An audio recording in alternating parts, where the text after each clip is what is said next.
Joining us now, in honor, a privilege, former Wisconsin Badger. That sucks to say, I'll be honest. But I'm happy for him. He got to go win a national championship with Indiana, the tight end. Riley Nowakowski, of course, Wisconsin native. Riley, thanks for coming on, man. I appreciate it. Thank you for having me. All right. I don't even know where to start. Let's just rewind in time a little bit. Back to your time with the Badgers and that journey. Talk about that journey up until it ended in your time in Madison. I came in as a walk-on my freshman year in 2020. Started at outside linebacker and was just kind of gritting it out. Had a lot of talented kids in front of me, and then about a year and a half through, my coach came up to me, and one of our fullbacks had transferred, and he was like, "Hey, like, we got an opportunity to see the field more if you move over to fullback." So moved over to fullback and started having some success there, and played the next year and a half there. And then Coach Chris got fired, so I ended up bringing in Coach Fickle, and he brought Coach Longo with him. And then it was just kind of, hey, there's no fullback anymore. You know, you can either be a running back or a tight end. And we had Bray in the running back room. So, I just decided. That wasn't happening. Exactly. Probably not the best idea. So I decided to go to tight end. Just kind of ran with that from there. Okay, so then what leads to the decision to go from Wisconsin to Indiana? Just felt like I had a better opportunity if I were to leave. Just felt like I could have been utilized a little bit more, and so that kind of is what led to the transition. Kind of just bet on myself in my last year. Tell me about what happens in the portal, because I'm going to be 50. I'm never going to experience it in my life. So what is that like, man? Like, do you have like all the different teams blowing up your phone? Are they going to your agent? Then your agent funnels to you. Okay, these are the schools that are interested. How does that whole process work? Yeah, so I didn't have an agent when I was in college. So it was all just through me, and I wish I was getting blown up. Everybody's kind of got like their own experience with it. It's almost like high school recruiting all over again, just condensed into like a month-long window. It's kind of crazy. It's so fast how it all happens. But you end up just, putting your post out there that you're leaving and that your school has put you into the portal. And then from that point on, it's just, whether it's by email, phone, or just like on Twitter a lot, you just kind of have teams follow you and text you and just kind of try and find out about you. Any idea whether or not those coaches are talking to your former coaches at Wisconsin? Because, you apply for a job and you're at one job, you have to put references down one way or the other. Or is there some type of bitterness when a player leaves to go into the portal where the new team's not contacting the old team? That's a good question. I guess I never asked my coach that. But I would assume there's not a crazy amount of contact. A lot of times, you'll get recruited by a coach that recruited you out of high school, so they kind of already have right. a profile on you a little bit. They already know a little bit about you. But I would assume really not really. They're not really trying to give out your information or, trying to help you with the next necessarily just because, you're kind of leaving their institution is what I'd assume. Talking with Riley Nowakowski, national champion, Indiana tight end, getting ready for the NFL draft. National champion, just got to sound good. Rest of your life, that's what they're going to say, national champion. Oh, it's going to be like a part of your name for the rest of your life. Okay, so let's talk about this. What's the sales pitch that Indiana makes that kind of sells you on, I want to go live in Bloomington? Yeah, I think to me, it's just, I think the strength staff was just all about football to me. It was all about becoming a better football player, which was huge. Anytime I think a lot of college programs get focused on the wrong stuff, whether it's, you're doing your sprints or your finishers or whatever. And it's like, well, is that going to get me better at football? Or, can we do stuff that's more football oriented that's going to translate better to the field? So that was a really big draw for me, at least weight room wise. And then just coaching wise, I think one thing I really respected about Coach Signetti was he was just so upfront and honest with me. He was kind of blunt.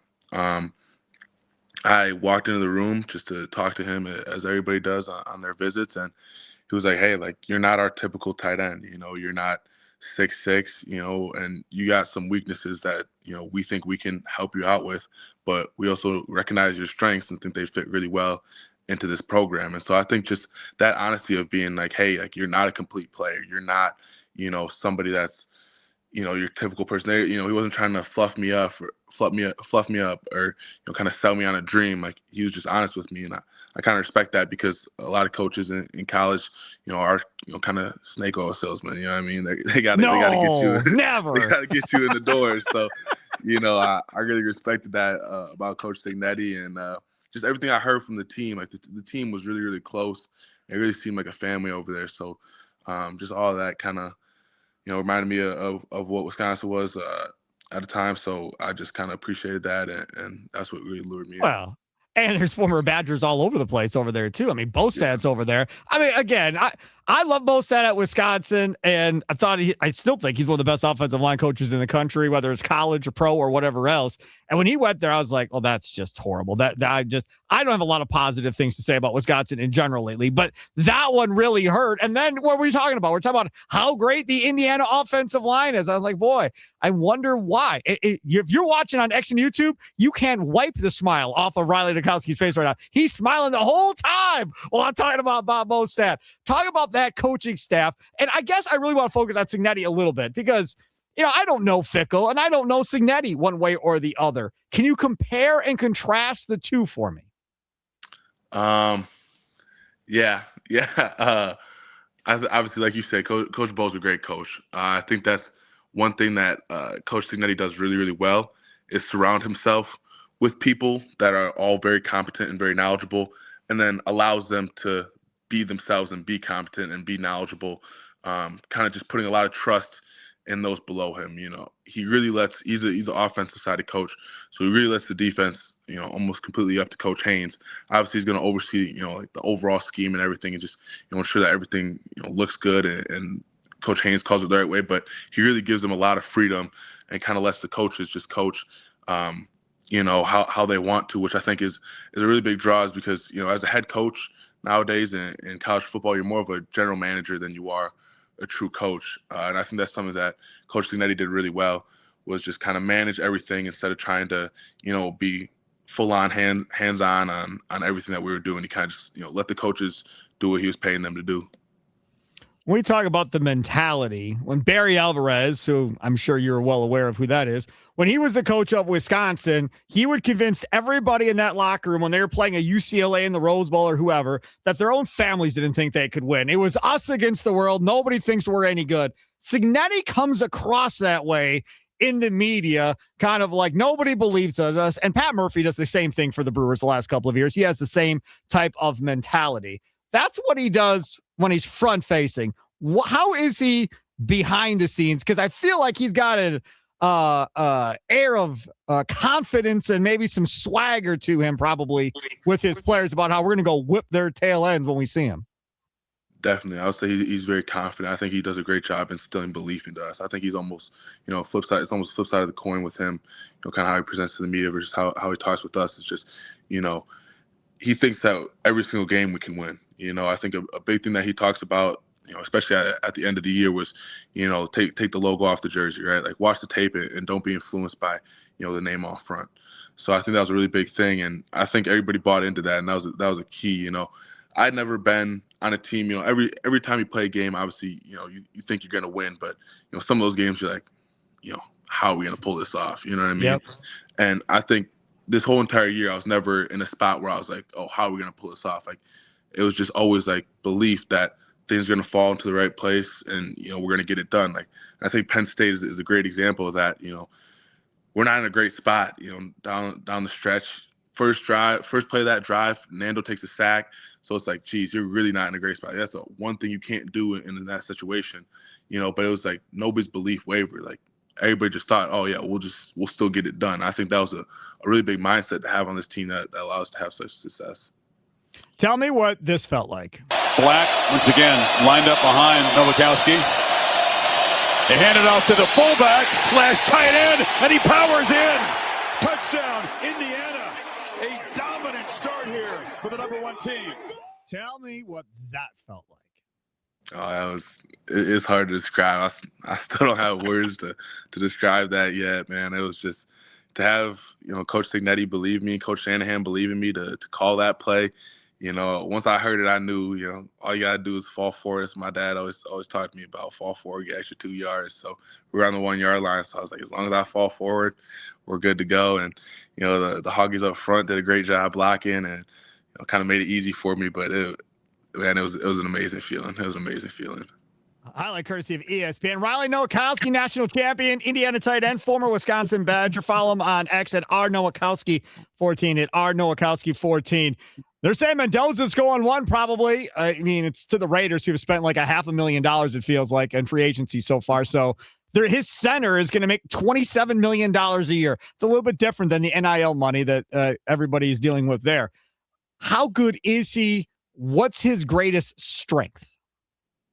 Yeah, that's a great question. I think Fernando's the real deal. First of all, I think the first time I saw him throw, and it was just different. I think the moment for me that was kind of like, oh wow, this guy's really skilled, was it's like a rainy day. We had 7-on-7 outside, and Coach Owings, our strength coach at the time, goes up to Fernando and he goes, "Hey, do you want to go inside? Just get out of the rain."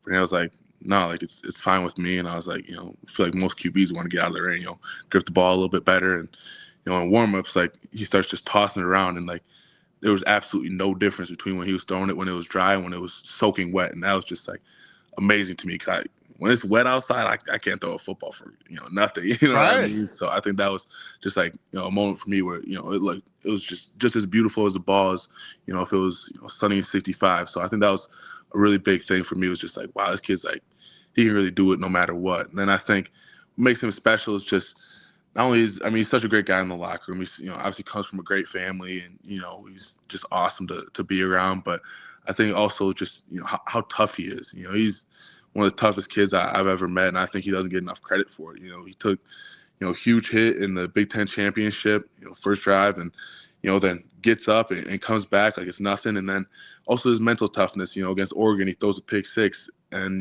leads the game-winning drive right after that. I think there's just a lot of moments where you see him just not only be mature but be very tough too. And I think that's a really big thing about him that kind of our whole team kind of fed off of, was just no matter what it was, he was going to shrug it off like it was nothing and keep playing. And I think that's really rallied us a lot of times and kind of brought us together.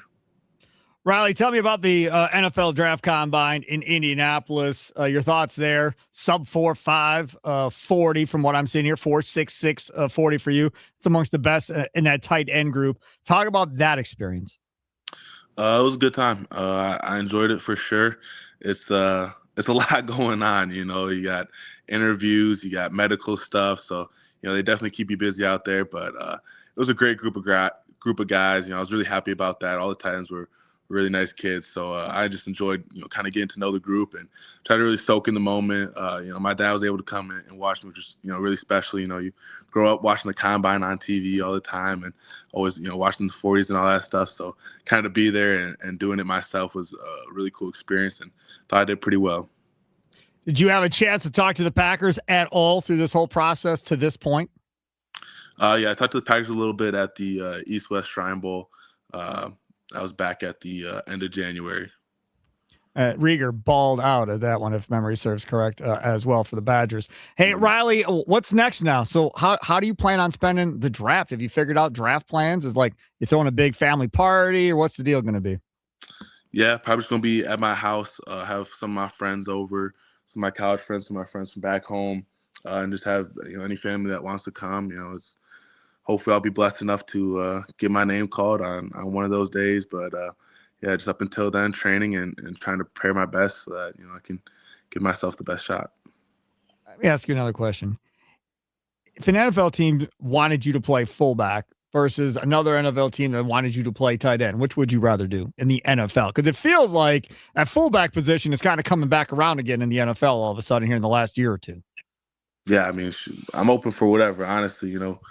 Whoever signs my check, I'll do whatever they want me to do. That's kind of the mentality I'm approaching it with. So it's like on LinkedIn, it says open to work. That's kind of what Riley Nowakowski is, open to work. Whatever you want me to do, let's just go bust some heads open and go win some football games, right? For sure. All right, man. I appreciate you coming on. Again, national champion, Indiana tight end. Follow him on X at @RNowakowski14. Congratulations. Good luck in the NFL, and hopefully we'll catch up with you down the line. Sounds good. I appreciate it. Have a good one.